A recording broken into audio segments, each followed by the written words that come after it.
کیا معیارات ہونے چاہیے؟ ایک شخص اگر اپنا جائزہ لینا چاہتا ہے کہ میرے اندر روحانیت ہے یا نہیں، یعنی یہ کہ جو انقلابی روحانیت ہے وہ اس کے اعتبار سے میں کس جگہ کھڑا ہوں، لیکن یہ میں پہلے ہی لفظ استعمال کر چکا ہوں، سیلف اسیسمنٹ. اس کو آپ دوسروں کے لیے پیمانہ نہ بنائیں. بل الانسان علی نفسہ بصیرہ، انسان اپنے آپ کو خوب جانتا ہے کہ وہ کتنے پانی میں، اپنے اندر جھانکے اپنا جائزہ لے. دوسروں کے لیے صرف ایک معیار رکھیے اور وہ ہے حلال اور حرام کا، فرائض اور حرام، اس پر ناپیے جس کو بھی ناپنا ہے. اس سے آگے کا معاملہ ناپ تول کا نہیں ہے.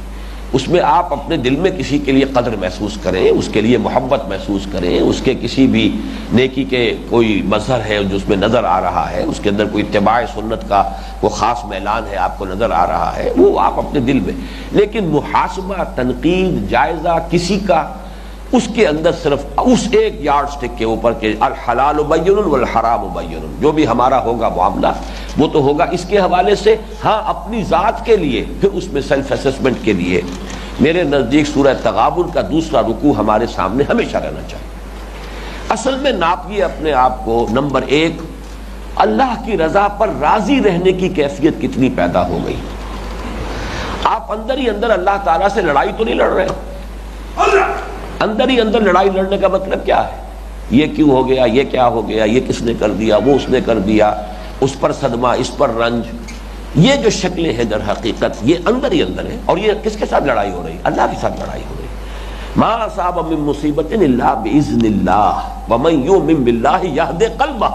یہ ہے اصل میں کہ جو معیار اولین معین کیا.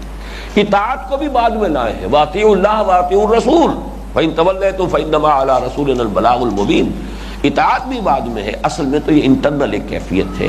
ایمان اللہ پر ہونے کا جو سب سے پہلا مظہر ہے وہ یہ کہ آپ کے اندر اللہ سے لڑائی نہ ہو رہی ہو، اللہ کے ساتھ ناراضگی نہ ہو، کوئی شکوہ شکایت اللہ کے خلاف آپ کے دل میں پروان نہ چڑھ رہی، بلکہ یہ کہ اس کی رضا، اس کی رضا جو بھی راضی ہے، جو اللہ کی طرف سے آیا ہے کہ ہر ساقی ما ریختین الطافت، کسی کے ذریعے سے آیا، کسی نے کچھ کر دیا ہے، وہ اپنا جواب خود دے گا، اس کا جو بھی سزا ہے وہ بھگت لے گا. کسی نے مجھ پر زیادتی کی ہے، کہاں جائے گا آخر؟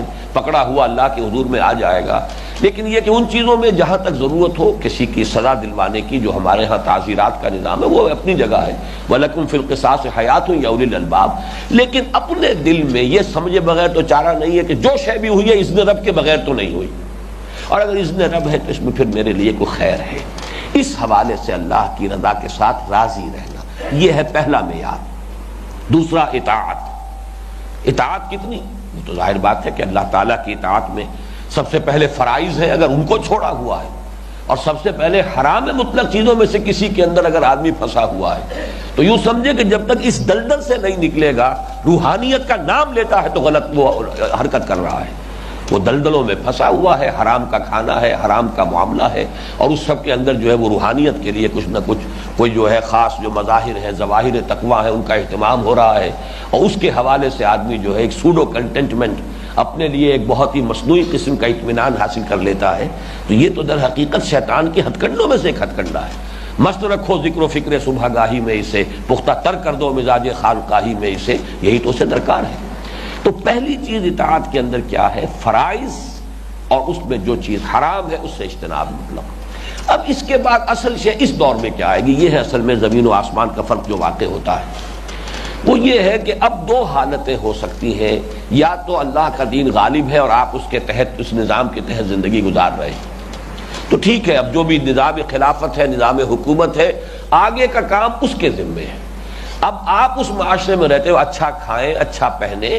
قل من حرم زینۃ اللہ التی اخرج لعبادہ والطیبات من الرزق. اس میں کوئی آپ کے لیے بری بات نہیں ہے. آپ کما رہے ہو، محنت کر رہے ہو، جو کمائیں اس میں اچھا کھائیں، اچھا پیئیں، اچھا پہنیں، یہ سب کچھ کریں، اچھا مکان بھی ہو آپ کا، کوئی حرج نہیں. کس نے حرام کیا؟ لیکن جہاں باطل کا غلبہ ہو وہاں اب آپ کی ساری توانائی اور قوت اور صلاحیت اور محنت جو ہے، اچھا کھانے کے لیے تو وقت لگانا پڑے گا نا، کمانے کے لیے. اچھے مکان حاصل کرنے کے لیے تو اپنی نہ معلوم کتنا خون پسینہ جو ہے وہ کھپا کر اینٹوں کی شکل میں تبدیل کرنا ہوگا، فرنیچر کی شکل میں تبدیل کرنا ہوگا، اور ڈیکوریشن پیسز کی شکل کے اندر تبدیل کرنا ہوگا. وہ آپ ہی کا خون ہے، آپ ہی کا اصل میں توانائی ہے، کیلوریز ہے جو جلتی ہیں تو یہ اینٹیں بنتی ہیں. اس حوالے سے اس سب کی ڈائیورشن اگر نہیں ہو رہی ہے کہ کم سے کم پر انسان اکتفا کر کے ان صلاتی و نسکی و محیای و مماتی للہ رب العالمین، اگر یہ نہیں ہے تو روحانیت جو ہے وہ اس کے لیے جو بھی ہمارے معیارات بن چکے ہیں ہمارے معاشرے میں، ان سے اپنے آپ کو بچانے کی ضرورت ہے۔ تیسری شے توکل، کسی شے کے بارے میں یہ نہ ہو کہ یہ اسباب کے حوالے سے کوئی شے ہو جائے گی، اگرچہ بڑا باریک راستہ ہے، اسباب فراہم بھی کرنے، اعدوا لهم ما استطعتم من قوة ومن رباط الخیل، امکانی حد تک اس میں کوتاہی ہوئی تو بھی مجرم ہو، لیکن اگر کہیں ذرا سا بھی اسباب کے حوالے سے آپ نے نتائج کو جوڑ دیا اور اللہ بیچ میں سے غائب ہو گیا تو معلوم ہوا کہ یہی محجوبیت ہے، محجوب ہو گئے، ایمان باللہ سے اب آپ اوٹ میں آ گئے۔ کوئی سبب نتیجہ برابر نہیں کر سکتا جب تک اذن رب نہ ہو۔ تو آپ کا بھروسہ، آپ کا توکل، اور اس میں خاص طور پر یہ ہے کل کیا کھائیں گے، کیا پہنیں گے، کیا مسائل ہوں گے، کیسے ہوں گے، پروفیشن ہے اس کو میں چھوڑ دوں کیسے چھوڑ دوں، کاروبار ہے کیسے لپیٹ دوں، سارا مسئلہ تو یہاں آتا ہے آدمی کا کہ توکل کتنا ہے، اللہ کے رازق ہونے کا یقین ہے، یہی تو ہے سارا مسئلہ۔ تو اس حوالے سے یہ معیارات جو ہیں در حقیقت یہ بنیادی تین ہیں۔ اس کے بعد دو اور جو آئے ہیں اس میں اپنی گھریلو زندگی میں دیکھیں، واقعتاً اس میں اس کا کردار وہی ہے جو حضرت اسماعیل علیہ السلام کا آیا، کان یامر اہلہ بالصلاۃ والزکاۃ، وہ تو حکم دیتے تھے اپنے اہل و عیال کو۔ یہ معاملہ اگر ہے قوا انفسکم واہلیکم نارا، کہیں ایسا تو نہیں ہے کہ ان کی محبت میں اور ان کی دل جوئی میں گرفتار ہو کر اور آپ نے اپنی جو ویلیوز ہیں ان کے اندر کوئی تبدیلی کر لی ہے، چلیے حرام میں منہ نہیں مارا لیکن اسی کی وجہ سے آپ نے اپنی کٹوتی کر دی ہے، اس جد و جہد کے اندر جو ٹائم اور وقت اور صلاحیت لگ رہا تھا اس میں سے کٹوتی کر کے آپ نے اہل و عیال کی رضا جوئی کے لیے استعمال کیا تو بھی مار کھا گئے، فیل ہو گئے۔ انما اموالکم واولادکم فتنہ، یہ تصور سامنے ہے یا نہیں؟ اب ظاہر بات ہے کہ اس کا ہر شخص خود جائزہ لے سکتا ہے۔ اس کے لیے پہلے میں نے عرض کر دیا تھا کہ یہ 5 معیارات جو ان 5 آیتوں میں آئے ہیں، واقعہ یہ ہے کہ یہ ہے آپ میں سے ہر شخص کے سامنے روحانیت کا معیار یہ رہے۔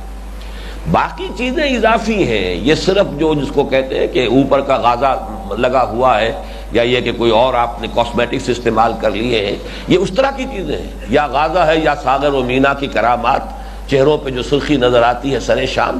تو اگر یہ انفراسٹرکچر شخصیت کا نہیں ہے تو در حقیقت اوپر کی اضافی جو یہ غازہ وغیرہ ہے، لپسٹک ہے، یہ بجائے مفید ہونے کے نقصان دہ ہوتے ہیں۔